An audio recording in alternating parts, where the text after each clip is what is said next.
So there's been a bit of an update. I'd use the word update loosely based on the article that we read today from the Times of London talking about the Bayesian sinking. And they said that they've seen some documents of an interview that was held with the crew after the sinking. The crew members of the yacht Bayesian have told investigators they blame the freak weather and not themselves for the sinking that killed 7 people, including the British tech tycoon Mike Lynch. This is reading from the article. I'm going to read a little bit from the article, then I'm going to talk a little bit about what they've said. Now, the investigators in Italy are currently carrying out forensic work on the boat, as you all know, because you followed us when we went down there and covered the salvage of the vessel. And they are going to make a report, which is expected in November time, when after that, they're going to give that report to the magistrates in Italy, and they're going to decide whether the crew should be charged with various charges, including manslaughter. Some of the charges floated, according to documents that we've seen, use the words negligence, recklessness, and inexperience. Griffiths, he was the lookout. He was the guy he was a deckhand who was on the bridge. He's accused of reacting too slowly to the storm that hit the yacht. The interviews conducted with the crew after the sinking, which the Times say they've seen, they tell a very different story. And they say that Cutfield, the captain, he insisted that the yacht took on water through the bridge only when pushed onto its side in minutes by a hell of a wind of up to 120 knots. That's based on his description. See, there's a theory that's been floated since the beginning that the vessel was taking on water for up to an hour before the boat sank, which is not based on any evidence, just CCTV footage of the vessel turning and people suggesting that it looks like it already took on water. Now, the captain's maintaining that the vessel only took on water after the vessel was knocked down, which, kind of makes sense. If, for instance, the vessel was taking on water, then the AMS computers on board that record all of the alarms, they would surely show bilge alarms, basically saying that the vessel is taking on water, and that would be recorded on those computers, which they've now got access to. They've had access to for a while. So if that information was there, they would have been talking about that already, which they haven't mentioned. So the idea that the vessel was taken on water, a long time before, is not proven. There's no evidence to support that right now. One of the people we haven't really heard from, he's a Dutch chief officer, Tis Koopmans, I believe his name is. He's from the Netherlands. He was a chief officer, 34 years old. He said that Cutfield was doing his utmost for everyone, and he said no doors or windows had been left open. And he said not the weight of the anchor, but the wind had pushed the yacht over. He said, I've seen numerous episodes of strong wind, but nothing like that which sank the yacht.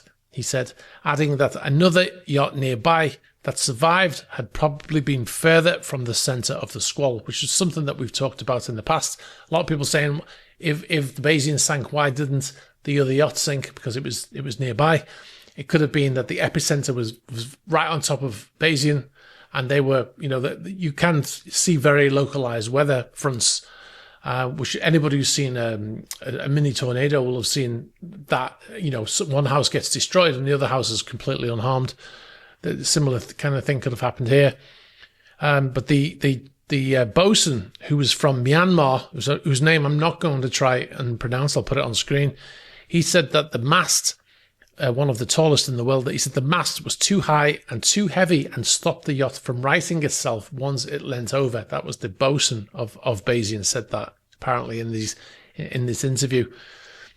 Now, an Italian Coast Guard report on the disaster had suggested that the crew may have overlooked a weather forecast issued in the late afternoon of August 18th, predicting winds of 55 knots in Porticello, where the Bayesian was anchored. Now, one of the crew members who admitted to magistrates that he might have acted more quickly as the storm gathered was Griffiths, 23 years old. Keep that in your mind. Who was on duty that night as lookout. And he said he wrote in the yacht log at 4 a.m. that the sea was calm, but British investigators have said that the Bayesian was dragging its anchor in the rapidly worsening weather by 3:57 a.m. Griffiths alerted the captain, Cutfield, as the wind picked up, but told magistrates I could have called the captain sooner. Now, it's very easy to look at what happened, and I've said this many times before, to look at when you know the outcome of a series of events, it's very easy to say what you should have done or what they should have done to prevent it, right? Or what you would have done yourself if you'd been there. You know, I would have done this, I would have done that. Unless you were there, you don't know. Unless you've worked on yachts, you don't know as well. You know, waking up the old man, the skipper, the captain, waking him up, you really need to know that you're doing the right thing. You really need to know that you're not just, you know, like they probably all had sleep deprivation on that vessel. The owner had been on for more than a month. So they had 12 people on for over a month. There's 10 crew. There's most of the yachts I work on, we outnumber the guests. In this instance, the crew were outnumbered by the guests, right? So it's full on. They were sleep deprived. The hours of rest, even if they were doing those hours of rest sheets, they should be looked at as well. That should come into it. If they were filling those out correctly or at all, then that will probably show that they were all sleep deprived. When the captain went to sleep, it could have been 2 hours earlier, right? And they all know the captain's exhausted and they're thinking, I don't want to wake the skipper up unless I really need to, right? So the skipper leaves instructions, wake me up if it gets to 25 knots. When it gets to 25 knots, he's thinking, okay, well, it's at 25 knots. Maybe it's gusting onto 25 knots, but maybe it's going to die down. Maybe I'll wait a couple more minutes, right? What harm could it do to wait a few more minutes? Because in normal circumstances, it won't make any difference, right? Vessels normally sink very slowly.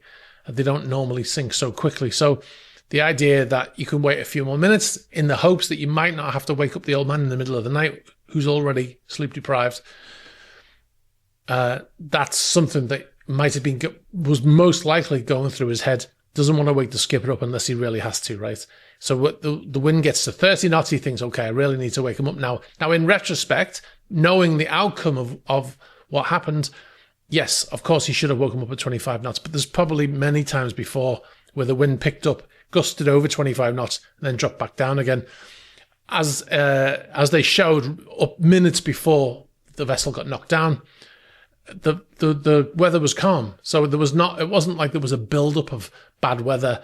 I mean, they could see weather off in the distance, but it hit the yacht so quickly. All of your sensors that tell you imminent disaster is coming, they probably weren't alerted until it was too late. Like I said, you could go on about this. You could go on about this and look at what ifs and stuff like that. But I'm just trying to add colour based on my own experience in the industry. So I'm just trying to add the colour to understand. It's very easy, like I said, to say what you should have done or what he should have done, unless you've lived that life. So yeah. But anyway, we'll continue to watch this and we'll bring you updates when we have them. Hi, thanks very much for watching this video. If you want to see the full news videos, click on the link over here. And if you'd like to find the channels, you can find the links below here. Thanks for watching. Don't forget to subscribe.